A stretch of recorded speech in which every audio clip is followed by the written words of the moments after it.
Morning, everyone. Today is Monday, the 10th day of Adar. Howard came just in time for this year. Perfect. In today's lesson, we're going to conclude the second half of the Perek Lamed Beis in Tanya.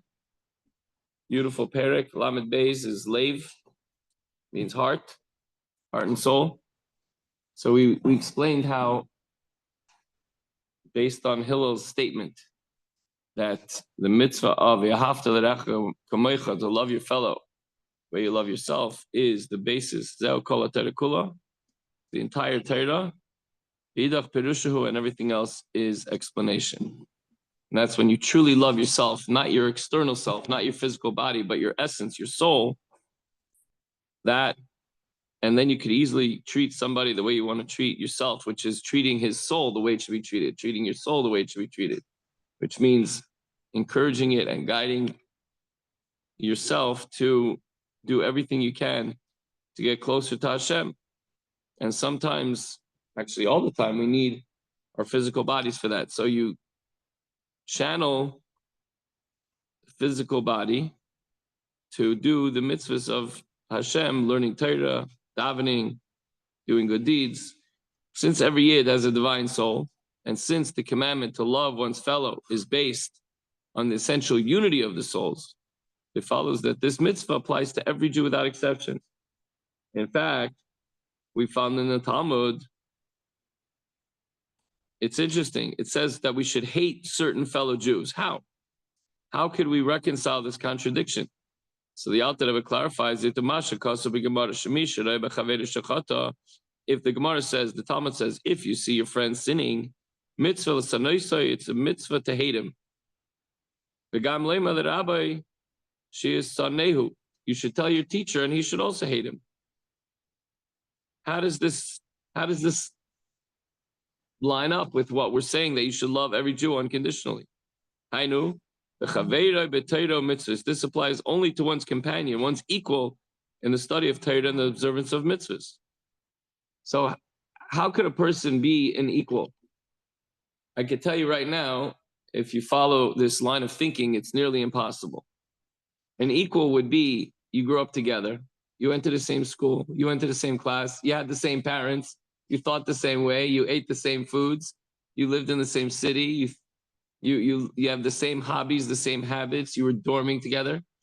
I mean, it's not possible to put yourself in someone else's shoes because you don't know what they went through. And unless you did, which is nearly impossible based on this, you really cannot judge and hate him for his sins because you don't know what he went through. Let's continue. Okay,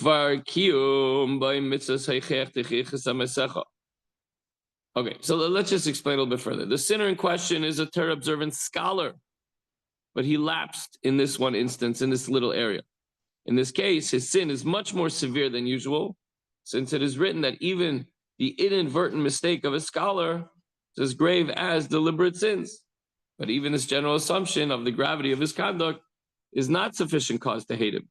The Alter Rebbe continues, and he brings another condition that has to be satisfied before you hate him. So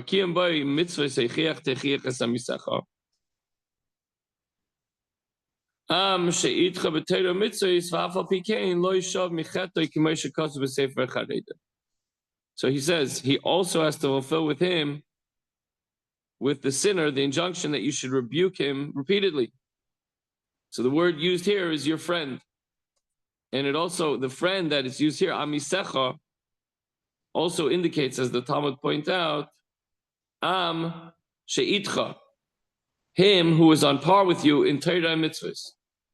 You're talking about an equal that you grew up together, you learned together in Cheder, you learned together in yeshiva, you live in the same city, and even if then, we didn't even get to the next part yet, but so he who's on par with you in Torah mitzvahs, nevertheless, is not repentant of this particular sin, then it's the mitzvah to rebuke him. But again, to get to that point, it's very, very difficult.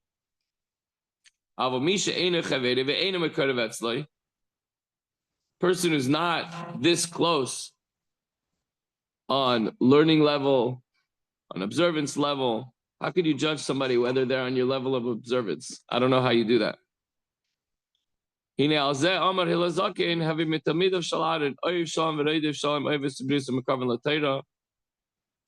On the contrary, of this particular situation, Hillel says, be like disciples of Aaron, love peace and pursue peace, love every creature and draw them near to the Torah. So if you're not on the same level, if you're not, you can't walk in his shoes because you don't know what he went through. Then you have to love him no matter what and bring him closer to Torah. Leimar, sha'araf harachoykim me'Torahs Hashem v'avodasev l'chein nikroim b'shem briyos va'omat tzarech l'moshchan b'chavlei avoisei sava.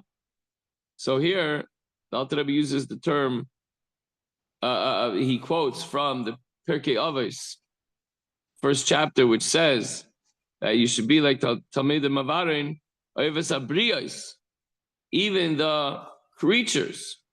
So what are we talking about there? It means that even those who fear Hashem and the Torah and His service, and for which reason they're classified simply as creatures, indicates the fact that they're Hashem's creatures. Every single person is created by Hashem. And even if that's their sole virtue, even he must be attracted through love and be brought closer to Torah.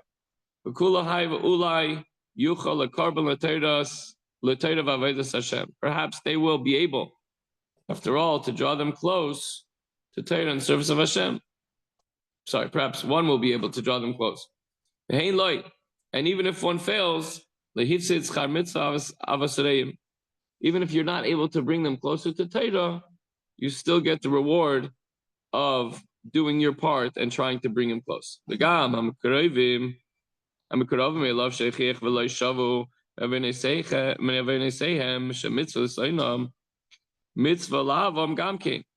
Furthermore, even those whom you're instructed to hate, they're close to you, you went to school with them, you understand them well, you both grew up together in the same class and went to yeshiva together and masifta together, all these, and you think along the same lines, and you've been sitting next to each other in shul for the last 40 years, davening and learning and doing mitzvahs together, and suddenly he did something completely out of character and out of line, and you warned him and you asked him not to, and you instructed him what the right thing is to do, and he did it anyway, and you rebuked him, and then you have to hate him for his sin. Still, this person, it's also mitzvah to love him.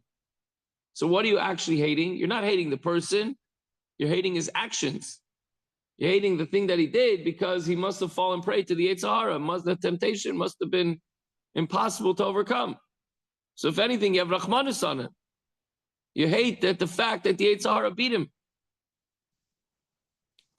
And truthfully, you hate the fact that he did the Aveira, but you love him because he's your friend and because you each have a neshama and you love the Pintal Yid inside of him. And you're going to try to help him as much as you can. You hate the evil that's within him that came out, that expressed itself. But you love the essence of who he is. He's a spark of God. God gives him the energy to live, and you love the spark of godliness which is in him, which is in every single Yid. So the Alter Rebbe goes on to say that one's relationship with the sinner as a whole should be guided by love. That's the only way you're going to bring him around, if it's our job to care for one another. So by arousing one's compassion for him, one restricts one's own hatred so that it's directed solely at the evil of the sinner and not at the person himself. You're always welcome. Your behavior, not so much. Not welcome here, right? And one must arouse compassion and love in his heart for this person. In the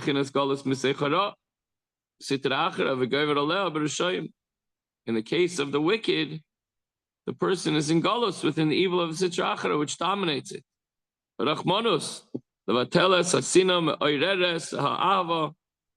Compassion banishes hatred and arouses love. So maybe there's a momentary hatred for the evil, but for the person himself, shouldn't have any hatred. He should have compassion and love. As we know from the Pasuk, Yaakov Eshapadas Avram, Jacob redeemed Avram. Yaakov represents compassion and Avram love. So in Avram, love must be redeemed, meaning brought out of concealment. It's Yaakov, it's compassion that accomplishes this redemption. Where it says compassion banishes hatred and arouses love. We're almost done, guys. Tachlis sina tachlis sina senesis v'gaimer. David HaMelech said, I hate them with a consummate hatred. What are we talking about here?